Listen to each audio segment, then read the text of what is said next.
Саламатсыздарбы, урматтуу телекөрүүчүлөр. Кайрадан сиздер менен биз кадырлуу кеч программасында амандашып, саламдашып жаткан учурубуз.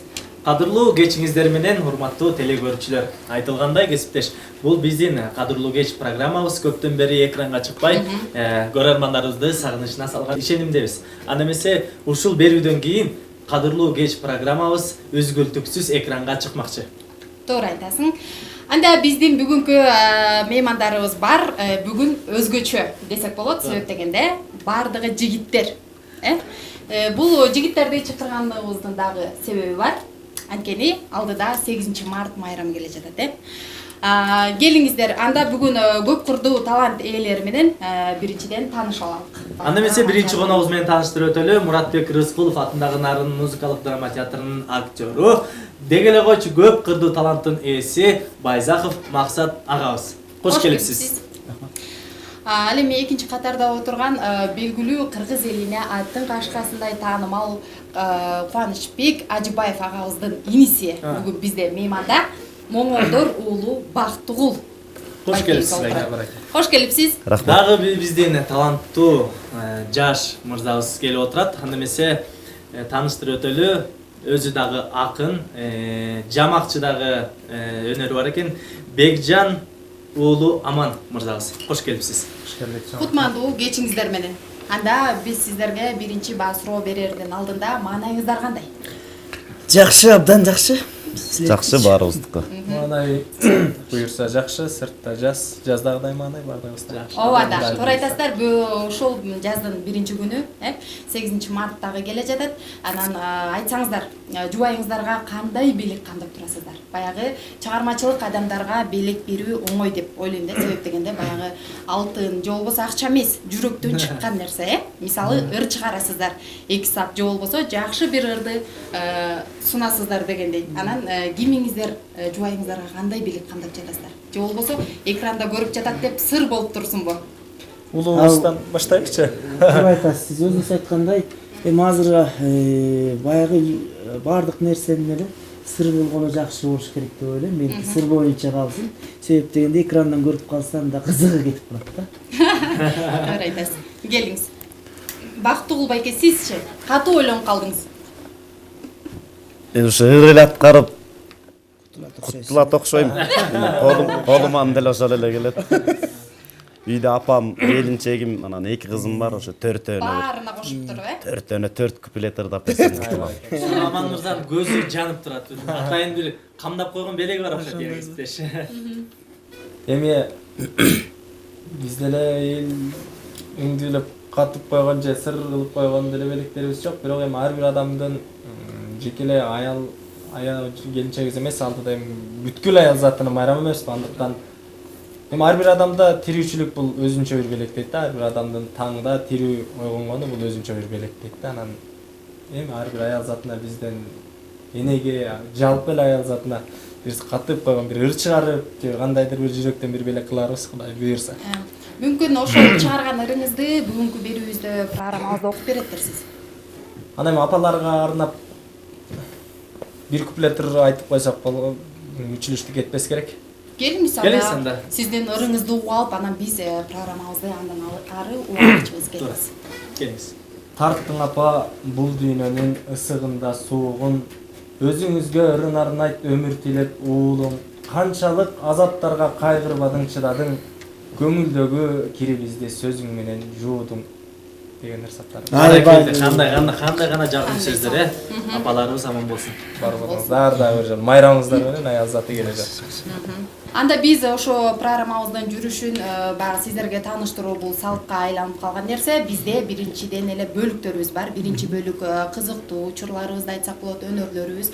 Кыскасы бул программа сиздер менен аябай шаңдуу өтмөкчү. Ошондуктан колдон келишинче тартынбаңыздар, жакшы өнөрлөрүңүздөрдү керек болсо бийлеп да жиберсеңиздер болот да. Кыскасы өзүңүздөрдү кенен алып, бүгүнкү программабызды шаңга бөлөп берсеңиздер деп айтып кетмекчимин. Туура айтасыз кесиптеш. Анда эмесе биздин конокторубуз менен алгач бир кененирээк өздөрү жөнүндө бир маалымат алып алсак кандай дейсиз? Анда келгиле биринчи эле Аманга өзүң жөнүндө ошондой эле каяктан колуңуздуз, кайсыл жерден ушундай таланттуу адам чыкты дегендей өзүңүз жөнүндө бир кененирээк маалымат айтып берсеңиз.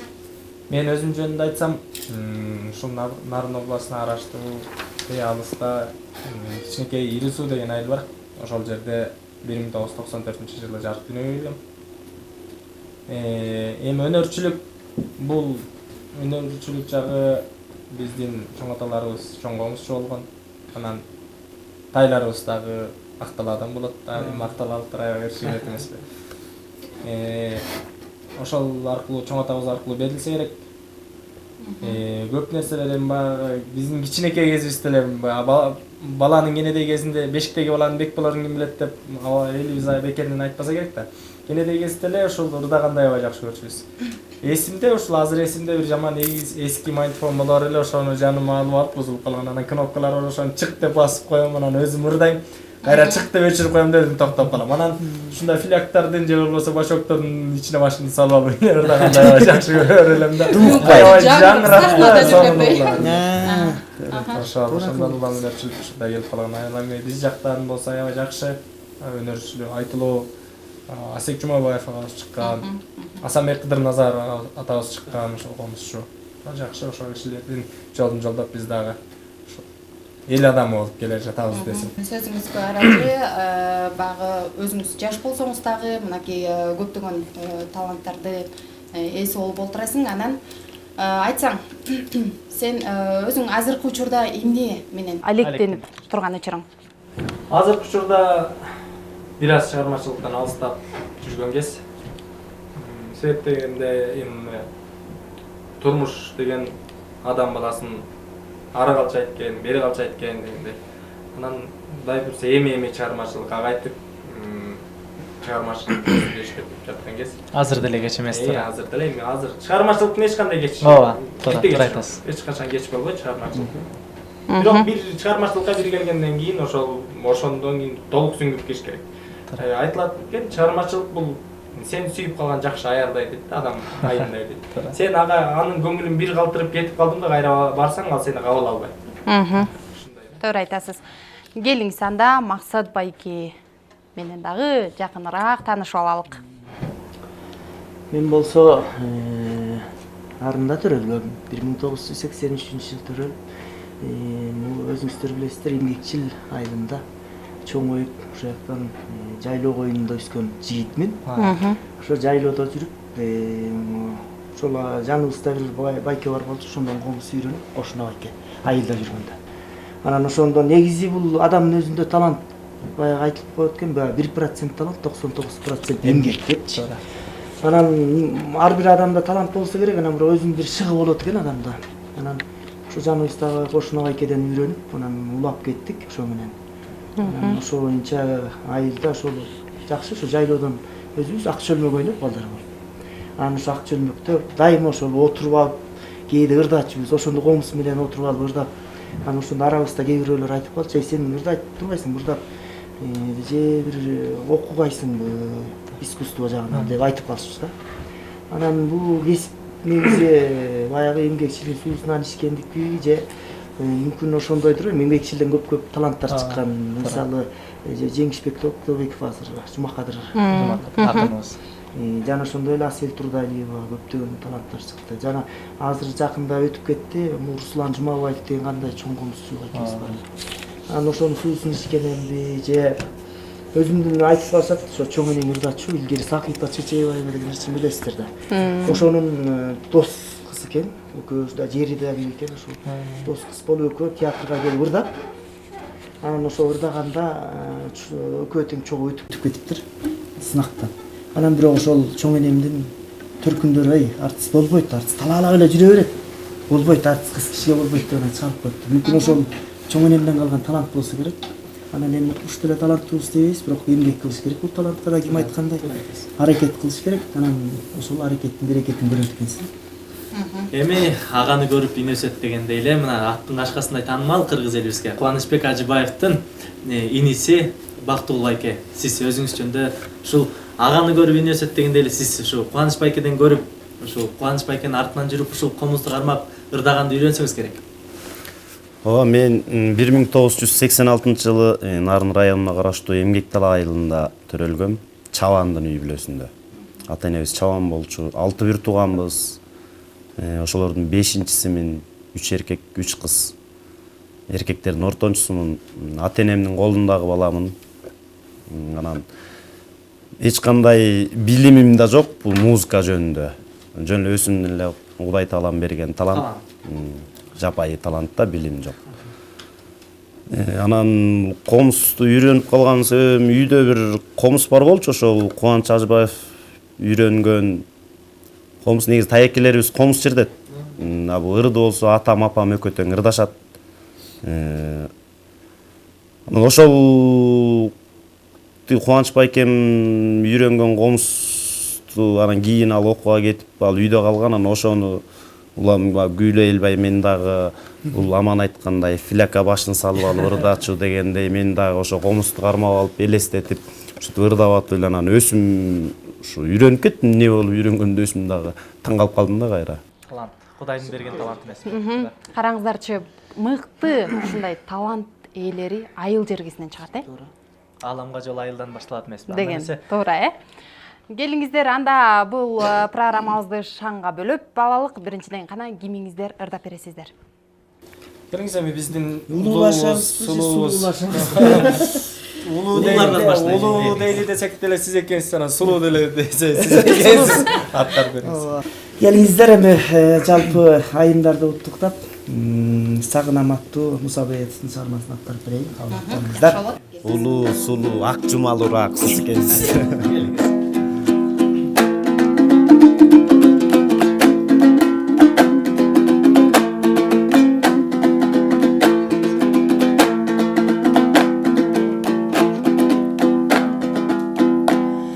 Sağınam gana seni ay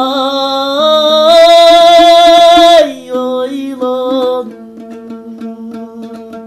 Samadım gana ese ay kadır Yebale. Kaysele gana günün ay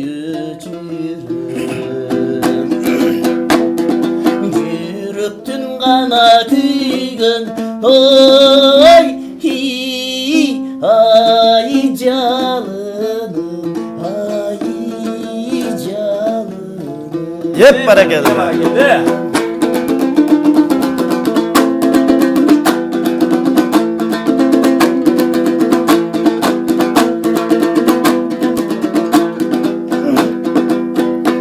Natandım gana alız ertesi altınım kanamında oy gelsenci aralaşa gana oynuma bir sürgün akındın gana süygün oy hi ay herkesi ay herkesi.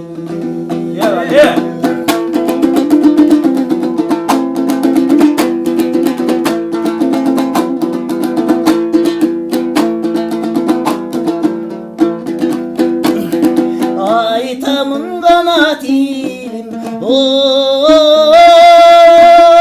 sayradım askere kana içti oy kaynadım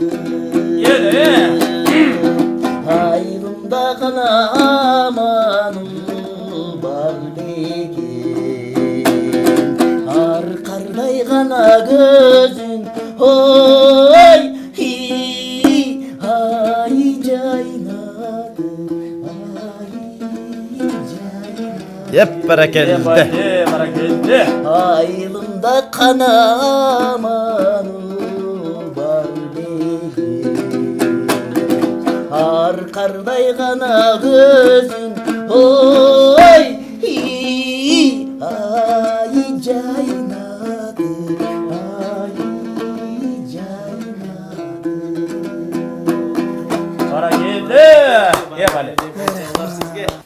Келиңиздер, эми биринчи бөлүккө өтөлүк. Келиңиз. Биринчи бөлүк бул кызыктуу окуялар. Эми бул чыгармачыл адамдар кызыктуу окуяларга бай келет эмеспи? Немесе кызыктуу окуяларды айтсак азыр бир программабызды шаңга бөлүп алат окшойбуз, анда эмесе имдин эсинде калган бир кызыктуу окуя болсо, ушул Аман мырза, сизден баштайлы. Ушул чыгармачылыкта жүрүп эмне деген гана кызыктуу окуяларга туш болдуңуз? Эми чыгармачылыкта жүрүп көп эле кызыктуу окуялар болот. Меники ошол жанагы кенедей кезимен эле жанагынтип кызыктуу окуялар менен башталганда. Анан бир окуя эсимде. Жаңы окууга тапшырып бардык. Анан спорт ордосунда бир конкурс болуп ошого уюштурулуп катышып калдык. Кастингге катышып өтүп кеттик, анан ак костюм кийип чыкмакпыз баардыгыбыз. Байпактан бери ак болуш керек. Анан шашып аябай гримден укмуштай артантык ак костюм аппак көйнөк аппак болуп кийиндик да анан носкини карап алып отурдум. Ошо менен эмне кыларымды билбейм. Же носки таппай ал жерден бар, ар бир өзүн алып келиптир. Ары карай бери карай майла кеткенде бир карасам бирөө жаңы туфли алып келген экен, ошол туфли салган башта ак болот эмеспи? Ошону байпактын сыртынан каттап алып кийип анан сахнага чыкканым бир эсимде. Байпактын сыртынан аппак кылып Бул дагы өнөр го. Мындай айла амал таап. Акылмандык. Акылмандык, амал көйлүк. Ошентип ак носкиден кутулганбыз ошол жерде. Бактылуу байке, сизде кандай учурлар? Мен көп эле ушу кызыктуу учурлар өткөндүр, бирок эсиме деле түшпөйт атат ошолор. Анан мен бир анекдот эле айтып берейинчи. жакшы болот. Келиңиз. Самолетто кетип баратышып, самолет авария болот имиш. Анан авария болгондо бирөөсүнөн сурайт да, жерди карачы эмне бар экен деп, самолеттон аман калчудай болуп. Авария болгон самолеттон аман калмак беле, жерди карачы десе, жерди карап туруп океан бар экен десе, кулаганыбыз аз келген сөйм чөгөт дагы турбайбыз деп эркин сарсана болуп. Жакшы айтып экен. Менин жүргөнүм эле кызыктуу окуя элге да. Өзүм эле кызык. Өзүм эле жашоодо кызыктууда жүргөн адаммын. Анан эң эле менин кызыктуу учурум мен өзүм шашпалыктан көп кызык нерселерди кабылам да. Бир жолу ушундай читка кылып отурабыз. Театрда өзү читка деп коет, ролду жаттап билесиздер да. Анан ролду жаттап читка кылып атсак эле бир убакта телефонум чырылдады. Анан алдым, алсам эле күйөө балам чалды. Максат байке, тиги азыр бир жарым сааттан жер титирейт экенсиз, каяктасыз дейт. Анан жер титирейт тукканда жүрөгүм чыгып калат да. Анан боп-боз боло түштүм окшойт. Анан жанымдагылар эмне болду? Бирдеме болуп турбу деселе. Азыр жарым сааттан жер титирейт дейт дедим да. Десем эле окуй эмне дейт деп баягы 6-7 кишинин баары туруп алып эле жөнөдү. Ой, аны кайдан билем, мен деле билген жокмун. Мүмкүн титиребестир деп эле коркуп кеттим да. Мына сага баягы 6 киши чыгып туруп, арабызда бир эжебиздин баласы немеде 8-чи школдо окуйт экен кыз. Телефон чалат, аякта мугалимдер бар, 8-чи школ тарап кетет. Чикаловдо бирөөсүнүн кызы бар экен, ал чалат, Чикалов тарап кетет. Базар театрдын алдында элдин баары илгери астында көп чогулушчу. А жерден чыгып алып айтып ичкен окшойт, базардын бир топ жери жабылып калды. Анан чыгып эле отурсам эле бир убакта неме Кызыбырактын концерти келмек да. Анан администрация далактаган чоң киши экен, чуркап келип эле, ким ызычу чыгарып атат деди. Мени көрсөтүп коюшту. Бала, эмне деп атасың деди. Билбейм, мен телефондон укканымды айттым десем, азыр сен могу 500 киши кирбей койчу болсо концертке сен төлөсүң. Жүрөгүм түшүп калды. Бир убакта ал милиция жетип келмес, 2 милиция келип колтуктап жөнөдү. Анан бизде Дамира баратпай эжекебиз народный артист. Кошо жөнөдү. Менин балама тийишпей эле окуйсың, эмне кылып атасың анан мени менен кошо эле тигим Жигулдун артына чогуу отурду. Анан чогуу отуруп эле баягы милициялар апарды, говудуга апарып туруп эле Дамиржаны киргизбей сыртка таштап салып алып кирип кетишти. Анан опулдап кекетип атат, сабайбыз сынымда. Сенин айыңа бул судимый иш. Сенин айыңа Нарындын толтура мекемеси түштөн кийин иштебей калды. Болгон экен менин баары Нарындын бир топ мекемесин тарап, Чикаловду таратам, базардын көбү жабылып калды дейт. Şimdi kıskası düştüğüm giyinki cumuştum var. Toktop kaptırdı. Anan soğutkam nomurunu aldı. Nomurunu alıp duruyorlar. Nomurunu alıp duruyorlar. Get bırak narından. Böyle 3 gün geçeyim narından çıkpa işte. Kayra surap karşı sıktım. Eğer de böyle bir deme olsa sen mi cevap veresin? Anan жүрегім düşüyor anan. Görse güyü alam mamaşamanı bultur. Mamaşam olsa canındağı çok işleşken ayağımda telefon çalsa çok işleşken iyice balası çalıp tur. Silerin narın tınçeli. Biz düşünüp yer titreyip vertolotlar uçup atatlar verdi. Görse Bişkek'te jönödü. Yer titriyordu. Dayardık uçenya olup sağlıklığa tanrışı oturmağa jet. Ben narındı polluy tarafı. Жалгыз башыңыз менен нарынды таап ийгениңиз кызык болду. Атың жыкпаса жер өрттөдү. Текеринен айтылган эмес деңизчи. Караңыздарчы, ушу чыгармачылык адамдарда чын эле кызыктуучулар абдан көп болот. Эми келиңиздер, мен ошо Кубанычбек агайдын иниси олтурат, белгилүү. Биз баягы сулууларга суктанууга акын бар деген ырын чындыгында кары, жаш дебей аябай кызыгуу. Байкиден да суранып өтөт элем, ошолорду бизге ырдап берсеңиз деп.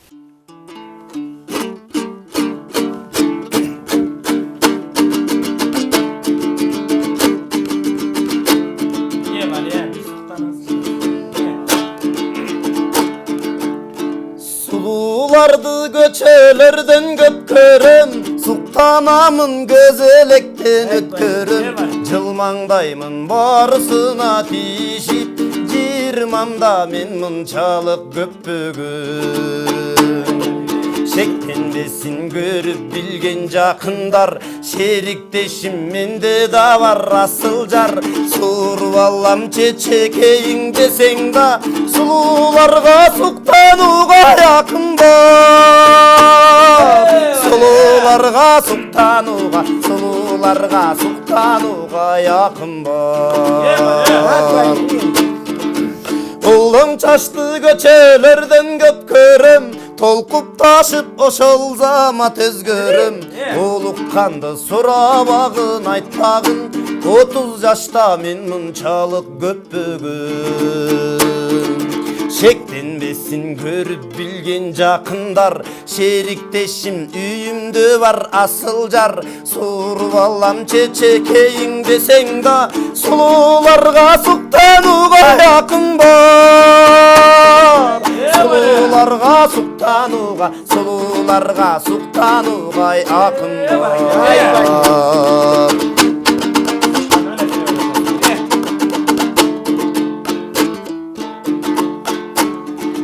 Kırpma çaştı göçelerden göpkörüm, Kızıgamın kuyup canı vertönüm. Kıyalımda canaşamın bir basıp, Jaş kezimde men mınçalık göppөгüm. Şektenbesin görüp bilgen jakındar, Şüngdeşim üyümde var asıl jar. Survallam çeçekeyin deseng da, Sulularga suktanuga yakın bar. Sulularga suktanuga, Sulularga suktanuga yakın bar. Nerftenbesin görgön bilgen jakındar, Şerikteşim mende da var asıl jar. Survallam çeçekeyin deseng da, Sulularga suktanuga yakın bar. Sulularga suktanuga, senin dağı menin dağı akın bar. Sulularga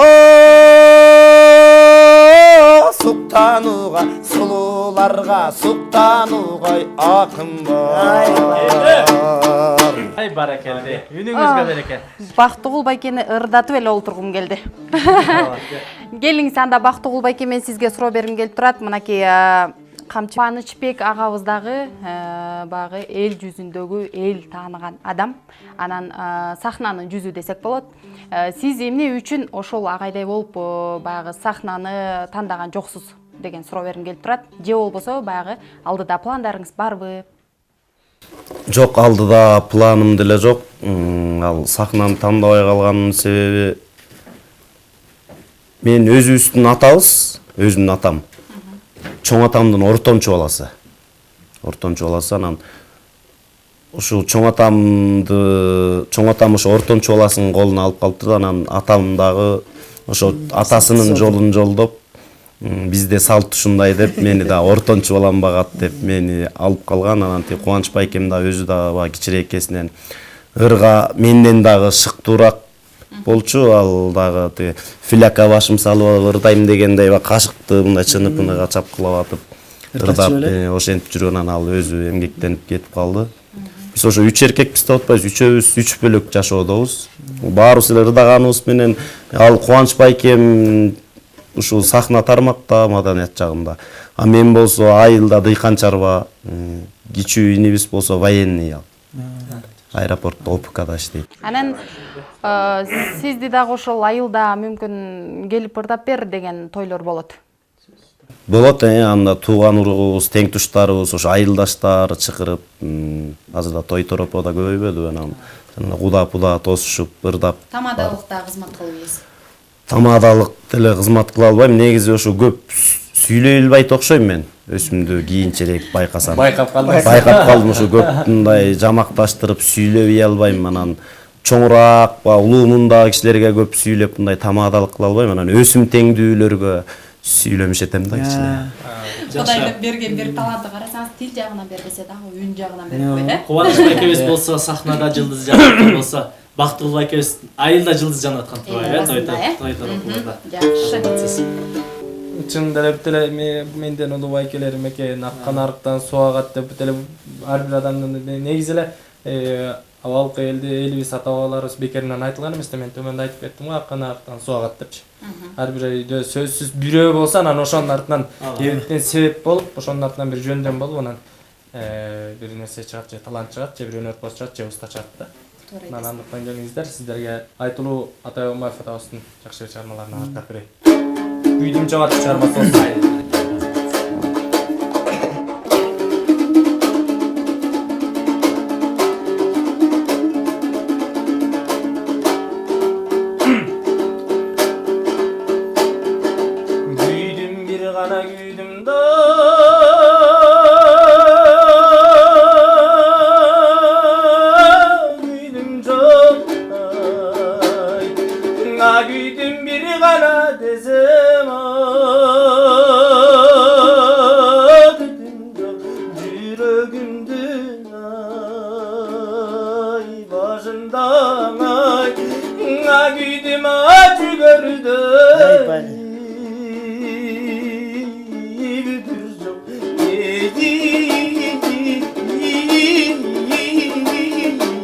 Yeppali.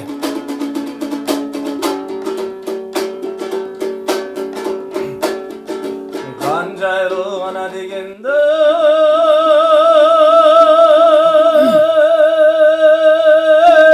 büyük belay, oşoğu biri karcasa soğu dimuzdak gel, kayrıma bir kanacaka kara kız ay, güydüm ağladırdı bilsen, yüzüm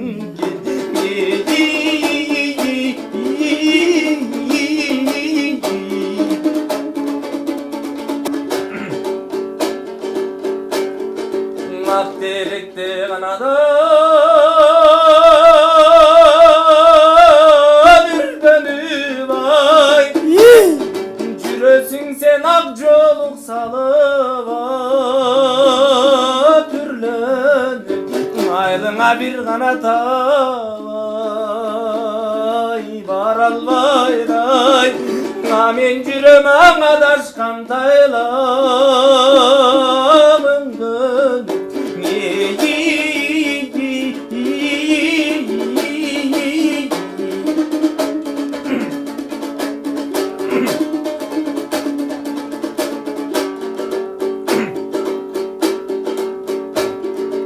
Bosterikte kanada bir dönü var, Hep berekelde. Jürösün sen bozjoluk salıva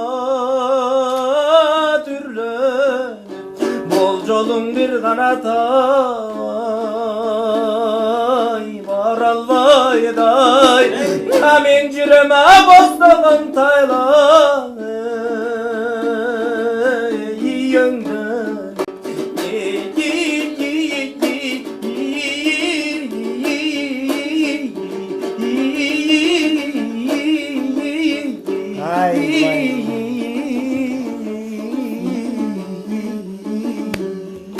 Berekelde. Азамат, Деген чыгарма Сизге. деп аракет кылдык. анда мен сизге кесиптеш, андан кийинки бөлүгүбүзгө экинчи бөлүк, өтө берелик. Бул элден Келген суроолор, Анда Анда бизде бир суроо бар. Аман мырза, сизге суроом, аялыңызды кантип мактап бере аласыз? Жакшы суроо болду.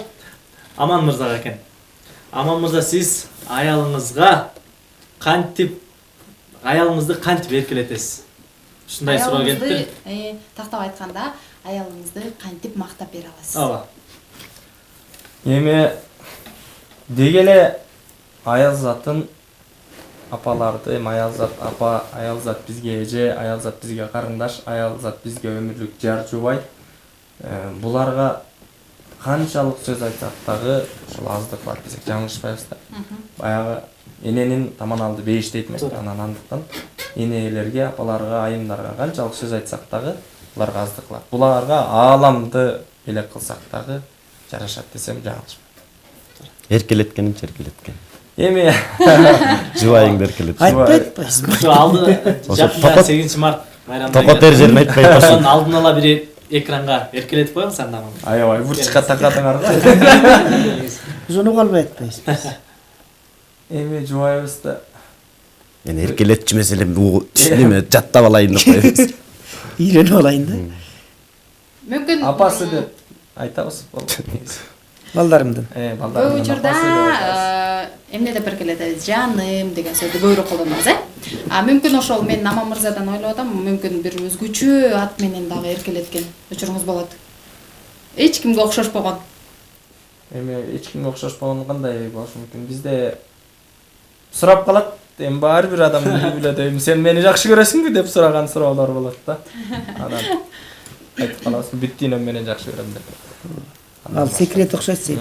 Жакшы жооп болду, бирок катып койдук десек болот, Айка деп эркелеттим. Жакшы сөздү сөйлөп дегенде жигиттер дагы үйрөнүп албасын деп өтөт да. Туура?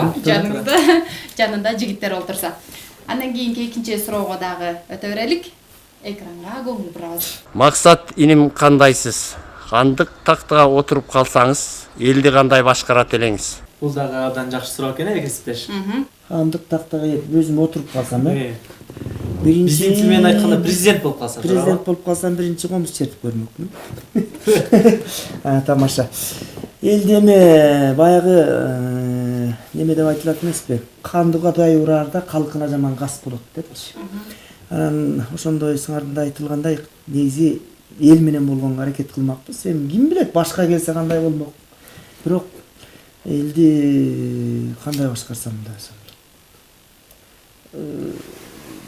элге калыстык кылып, баягы биз эл өзү мисалы жетекчибизге деле же болбосо бала атасына деле, апасына деле бир таяныч болот да. Ошол сыяктуу эл ошол ханга таяныч болот өзүчү. Ошо ханды ушуга таянып, ушу менен ушу хандын айтканын кылып, хан бизди ушу колдосо, коргосо деген сыяктуу бизге ушу жакшы жашоо берсе дегендей аракет кылат да. Анан баягы эл ичинде жүргөндүк кылып, ошол элдин жүрөгүндөгү нерсени, элдин ойлогон ой максатын алып чыкканга аракет кылмакмын да. Негизинен. Анан ошо Максат байкеге да бир тамашалуу суроо бергим келип кетти. Ал эми гаремди башкарсаңызчы, мындайча айтканда, Султан Сулейман болсоңуз. Ошонун ордунда Биринчи эле Ага жетпейм го деп. гаремди башкарсам биринчи аялдарды катынан кармамакмын. Анан Султан Сулаймандай болуп деп тамашалап кетти. Аялдарыңыз айтат, Азыркы жашап аткан аялымды тынчы кылмакмын дагы, андан кийинки аялдарды Ырчы кылмакмын дейсиз. калгандарды тынчы кылмакмын. Азыркы жашап аткан колуктум ырчы, анын уктум кийинкилердин ырын угуп көрмөкмүн деп коеюн. жакшы суроо Тамаша. Сиз дагы Султан Сулаймандай болуп көп алмак турбайсызбы ошондо? да. Сизде да ой бар турбайбы ошончо көп аял алганга? Суктан уганы сен өзүң деле жаңы эле ырдадың. Эми ал 30га чыккан биз суктамаганда 60тагылардын ыры болуп атпайбы? Туура айтасыз, жакшы. Бизде дагы бир суроо бар экен, кесиптеш. Бактыгул иним, аялыңыз үйгө кеч келип калса кандай тосуп аласыз? Абдан жакшы суроо. Бул Бактыгул байкеге суроо. Бияктан калп айтып коюп, тияк бар урушчу белем. Кандай тосуп алабыз? Ал ошол акыбалга жараша тосуп алабыз да. Ошол учурда кандай акыбал болсо, Бир учуруңузду эстеңизчи анда. Настроение болуп аткан учурунду эстеп көрчү бизинчи. ушуга чейин жоголосуң Деп көрөсүң. деп көрөм. Ой эмне болду, жумуш болот. Деги эле дейм да деп. Туура кылдың деппи? Деген Ал эле сенен ашып түшүп баратса анан токтоп каласың да. Болбосо ал кичине бүжүрөсө катуулай баштайсың. бүжүрөсө катуулап анан. Мен сыяктуу экенсиң. Негизи бактылуу экен мүнөзү. Өзү токтоо мүнөз турбай анан жубайына деле катуу сүйлөбөйт деген ишеним бар. Туурабы? Кесиптеш. Эме мен да тамаша сөз айтып кетейин, жооштон жоон үн чыгат деп койчу. Аныс деле үнү жоон экен жакшы. Үнү бийик турбай мындан деле жөн сөз чыкпайт таппайбыз. Жакшы суроого жакшы жооп болду. Анда дагы ырыккым келип атат, кандай дейсиң Кесиптеш? Туура. Элмирбек Иманалиевдин Булбулум деген ырын аткарып берем.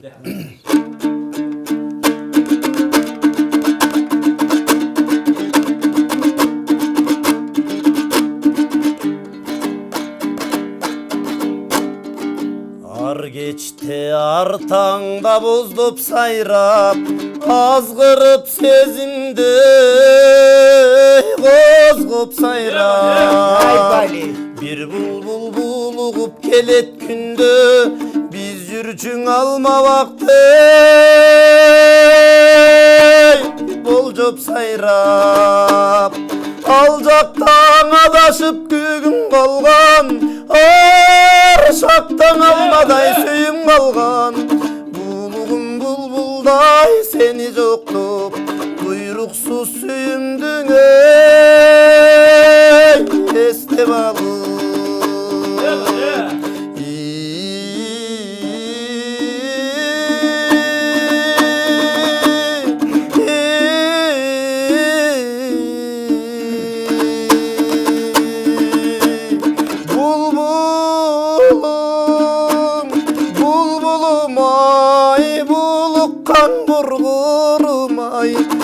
Geçten günün baspay, buluktun nege mınçey, bulbulum bulbulum ay.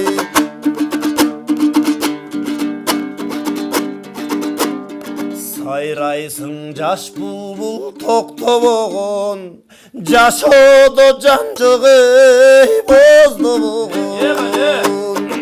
Jaşıymın göbeste bal gündürdü, jaşlığım jaşlıkka ey okşoğun. Sayraşın ötkendi eske salıp, sanar kaymal gündür çette kalıp. Bulugan bulbulday seni joktop, buyruksuz suyumdun ey estep alıp.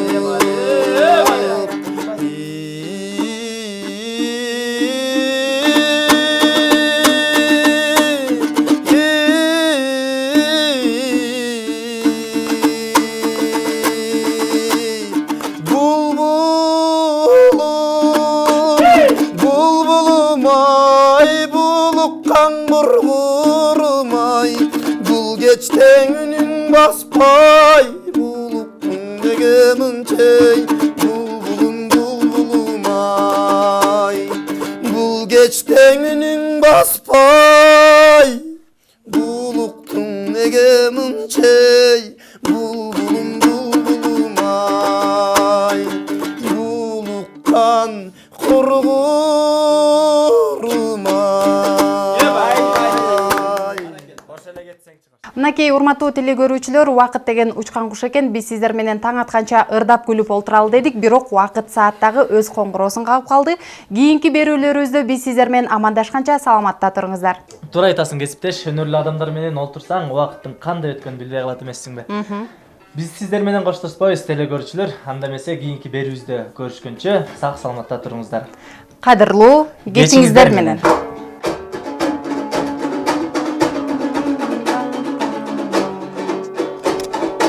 Irdamak bizdin saldırımız, Kırıstı kırgız kalkımız, Kılgabay kaldı taşımız, Irmiden çıkan dankımız, Gel jigitler gel kızlar, gel kömül açalım, Gün geçti şamdan tıp kızına batalım, Gel jigitler gel kızlar, gel kömül açalım, Geçti şamdan tıp